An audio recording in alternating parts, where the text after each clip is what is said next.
Assalamualaikum warahmatullahi wabarakatuh. Perkenalkan nama saya Darisky Novansa Putra.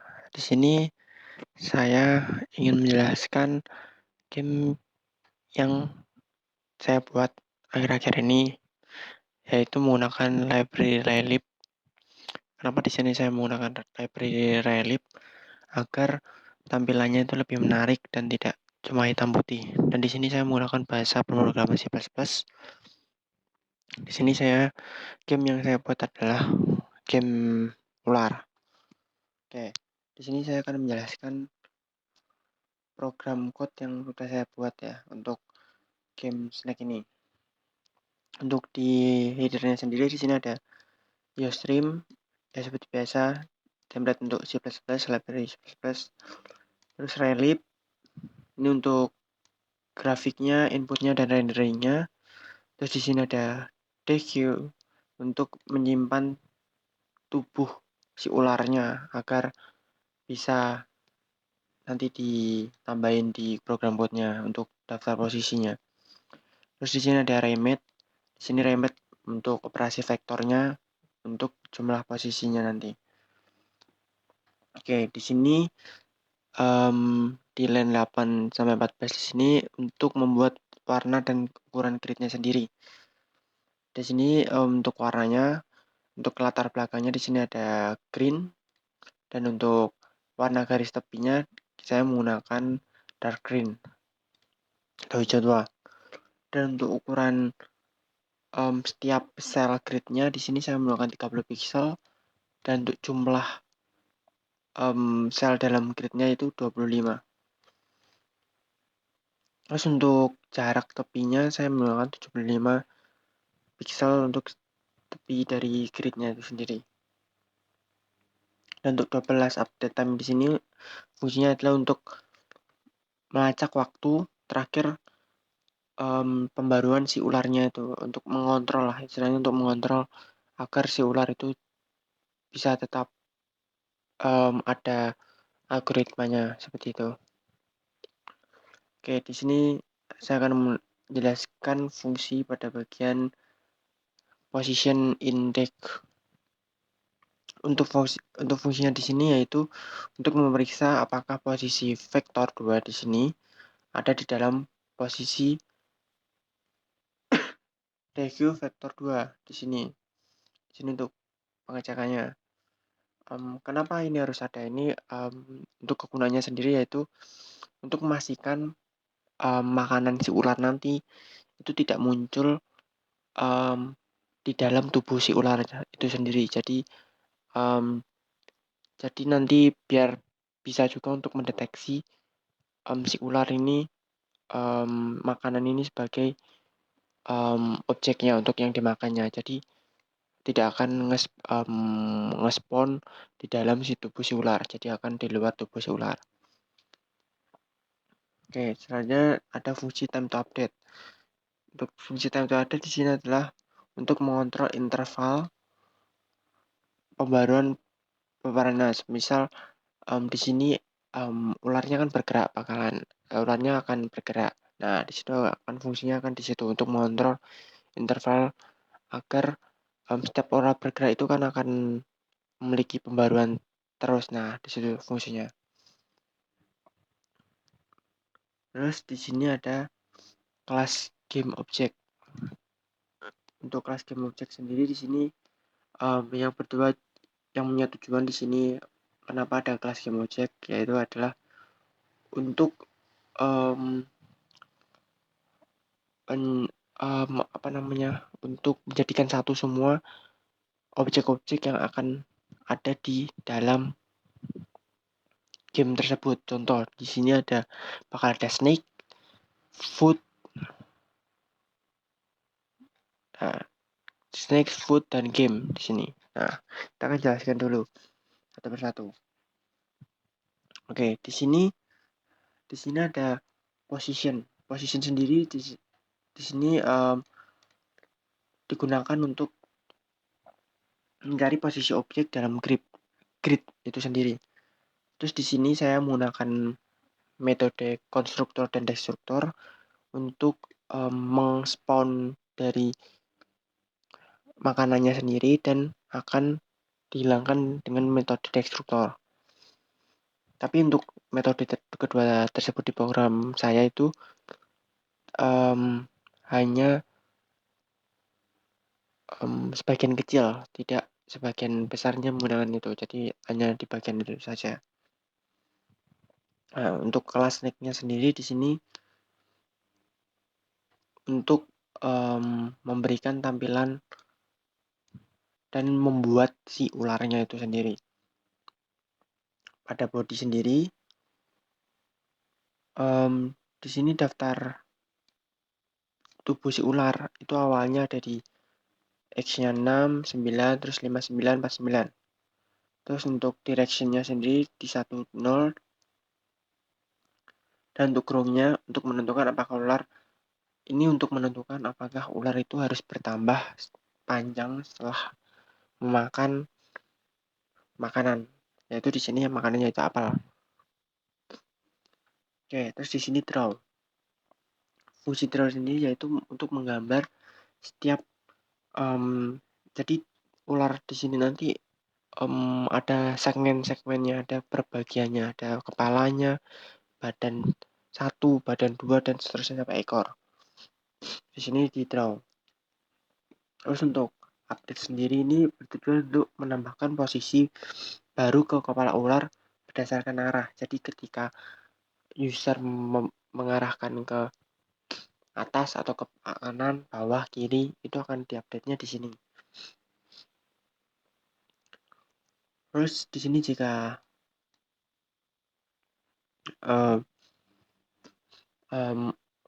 si ular mengalami pertumbuhan, maka tubuhnya itu akan bertambah panjang. Tapi jika tidak, atau jika menabrak objek, atau nah itu akan di void reset di sini. Itu akan kembali ke posisi awal dia pertama bentuknya awal. Nah, selanjutnya ada kelas food. Ini untuk makanan si ularnya sendiri. Untuk makanan si ular sendiri di sini di sini saya menggunakan tekstur 2D tekstur untuk memproses gambar apel saya. Di sini saya menggunakan gambar 2D dari apel. Di sini ada konstruktor teksturnya. Setelah itu di divide draw ini untuk menggambar tekstur apel untuk di dalam gridnya. Terus di bagian generate random, nah ini untuk generate random ini buat memunculkan apelnya itu secara random. Jadi akan tidak di satu titik tersebut terus. Jadi akan random, bisa di atas, bisa di posisi X-nya 6, bla bla. Nah, kayak gitulah. Jadi bakal random terus untuk posisinya di sini. Selanjutnya kelas game. Oke, kita akan lanjut ke kelas game. Di sini untuk logika utama dari program ini agar bisa dijalankan. Di dalam ini ada objeknya, ada snake, food, dan snake, food, running, dan score. Oke, di sini ada draw-nya. Di sini untuk memanggil, ini ada fungsi void draw ini untuk memanggil draw yang tadi, memanggil ular dan makanan tadi. Terus void update ini untuk void update running ini untuk memeriksa perbaruan ular dan periksa tabrakan. Selanjutnya check food collision. Untuk check food collision sendiri ini berfungsi untuk memeriksa jika kepala ular berada di posisi makanan,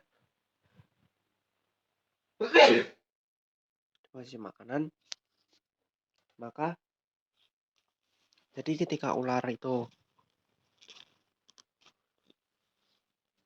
melewati istilahnya menabrak si apelnya, maka si tubuh ularnya akan bertambah.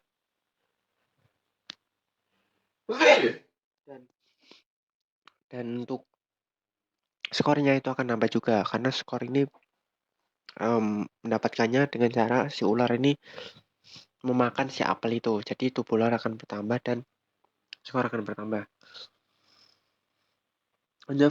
Di sini ada void check edge collision. Di sini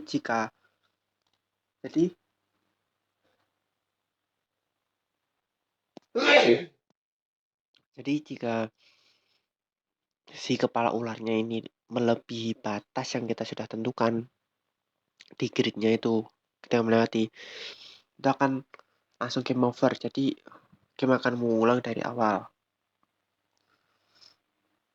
Nah ini void game over juga ini. Ini untuk reset skor dan ular akan diam dulu ketika ini akan dijelaskan di bagian inmennya ini nanti. Ini akan jadi setelah game over itu akan di reset semuanya dan si snake-nya itu bakal diam. Oke, selanjutnya kita akan menjelaskan di fungsi in main. Oke, di sini saya menargetkan FPS-nya itu ke 60 agar user bisa menikmati secara nyaman lah untuk mata. Jadi tidak patah-patah. Oke, terus di sini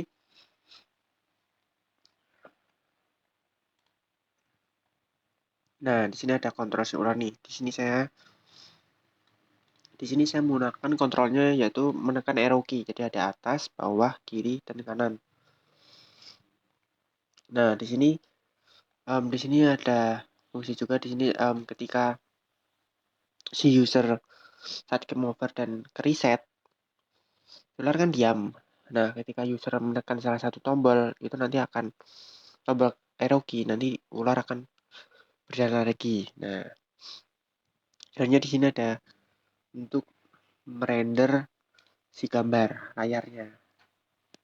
Di sini untuk menuliskan layar, di sini untuk membuat border grid, di sini untuk buat judulnya, di sini ada yang saya namain game ular. Terus di sini untuk menampilkan skor layar. Jadi di sini saya menggambarnya skor layar di sini. Dan game draw ini untuk menggambar ulang ular dan makanan ketika game over dan terus habis itu digambar ulang lagi gitu. Jadi ya cukup lumayan ribet untuk program code-nya, tapi terstruktur banget dan efisien banget untuk setiap fungsinya. Di sini sudah include konstruktor destruktor. Setelah itu ada invariance, dan setelah itu ada class dan object. Jadi cukup sekian untuk penjelasan program code dari game ular saya yang telah saya buat. Dan mungkin ini kurang sempurna ya, jadi bisa disempurnakan lagi ke depannya. Bisa ditambahkan fitur-fitur yang lain agar lebih menarik. Tapi untuk sekarang mungkin segini dulu untuk game ular saya. Untuk penjelasannya apabila ada yang kurang atau salah dalam pengertiannya, saya mohon maaf. Wassalamualaikum warahmatullahi wabarakatuh. Terima kasih.